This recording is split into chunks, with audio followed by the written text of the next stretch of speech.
Hello दोस्तों, नमस्कार। आज मैं आपको लक्ष्मी व्रत की कहानी जो बृहस्पतिवार को की जाती है उसकी कहानी सुनाने जा रही हूँ। सो ध्यान से सुनिए और लक्ष्मी माता की कृपा पाइए। सुनिए सुनिए सभी भक्तजनों, सुनिए श्री लक्ष्मी व्रत की कहानी। गुरुवार बृहस्पतिवार की कहानी। यह कहानी श्रवण करके दुख दरिद्र नष्ट हो जाता है। श्री लक्ष्मी की कृपा होती है, धन दौलत प्राप्त होती है, संतति दीर्घायु होती है, मन की आशा पूरी होती है। श्री लक्ष्मी विभिन्न रूपिणा है। श्री लक्ष्मी के अनेक नाम हैं। कैलाश में रहने वाली पार्वती, क्षीर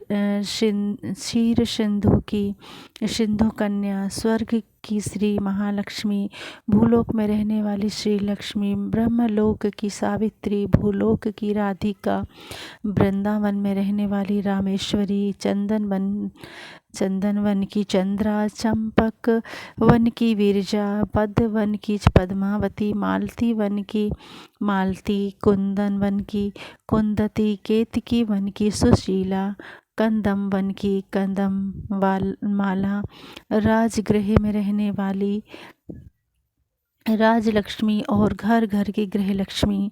ऐसे विभिन्न रूप और नाम से श्री लक्ष्मी देवी जानी जाती हैं। द्वापर युग में सौराष्ट्र देश में भद्रश्रवरा नाम का एक राजा राज्य करता था। वह पराक्रमी था। 4 वेद, 6 शास्त्र, 18 पुराण, इनका ज्ञान उसे प्राप्त था। उसकी रानी का नाम था सूरत चंद्रिका। वह लावण्यमयी, सुलक्षणी और पतिव्रता थी। उस दंपति की 8 संतानें थीं, 7 पुत्र और 1 कन्या। कन्या का नाम श्यामवाला था। एक दिन श्री लक्ष्मी देवी के मन में आया कि राजा के राजगृह में जाकर निवास करें, जिसके कारण राजा अपनी प्रजा को अधिक सुख देगा। गरीब के घर में अगर मैं रहूं तो वह सारी धन संपत्ति खा लेगा। इसलिए श्री लक्ष्मी देवी ने वृद्ध ब्राह्मण स्त्री का रूप ले लिया। हाथ में लकड़ी का सहारा लेते हुए वह सूरत चंद्रिका रानी के महल के दरवाजे में जाकर खड़ी हो गई। उसे देखकर रानी की एक सेविका सामने आई। उसने उस वृद्ध स्त्री की पूछताछ की।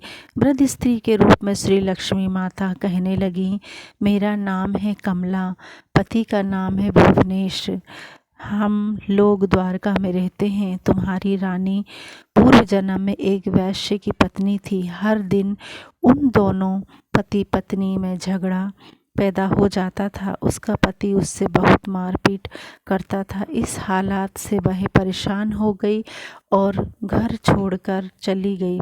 वन में कुछ न खाए पिए घूमती रही। उसकी वह हालत देखकर मुझे उस पर दया आई। धन संपत्ति देने वाली श्री लक्ष्मी व्रत की कहानी मैंने उसे सुनाई। मेरे कथा अनुसार उसने श्री लक्ष्मी व्रत का पालन किया।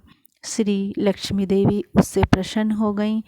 इस कारण उसका दारिद्र्य नष्ट हो गया। संतति संपत्ति से उसका घर भर आनंद हो गया।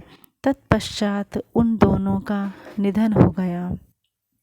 श्री लक्ष्मी व्रत करने से दोनों लक्ष्मी लोक में वैभव से रहने लगे। जितने साल उन्होंने श्री लक्ष्मी व्रत किया उतने 1000 वर्ष उन दोनों को सुख प्राप्त हुआ।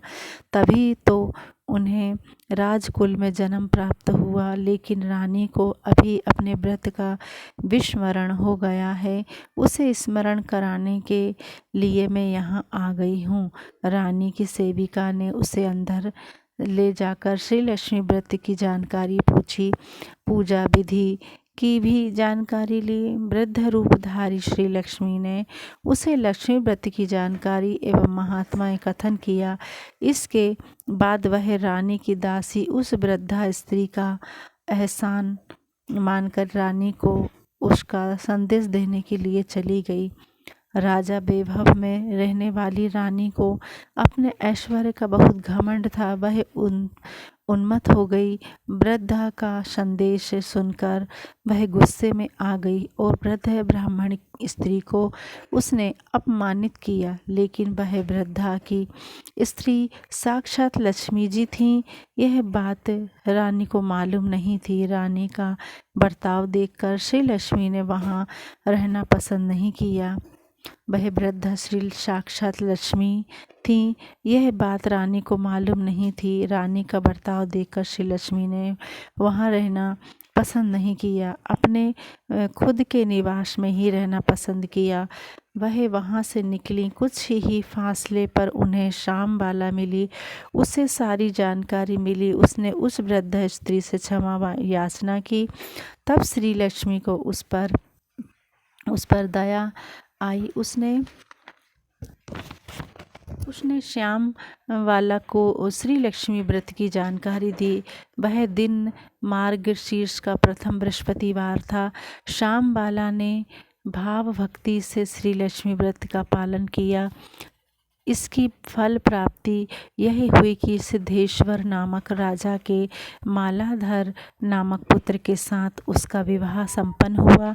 उसे बड़ा वैभव प्राप्त हुआ। वह अपने पति के साथ राज वैभव से रहने लगी। इधर श्री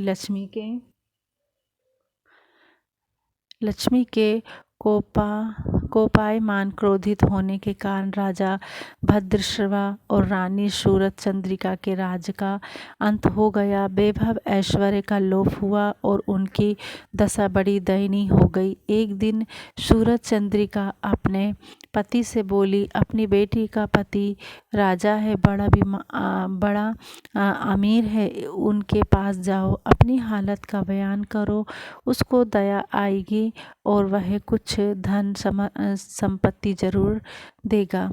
अगली वीडियो में आगे की कहानी सुनाऊंगी। धन्यवाद।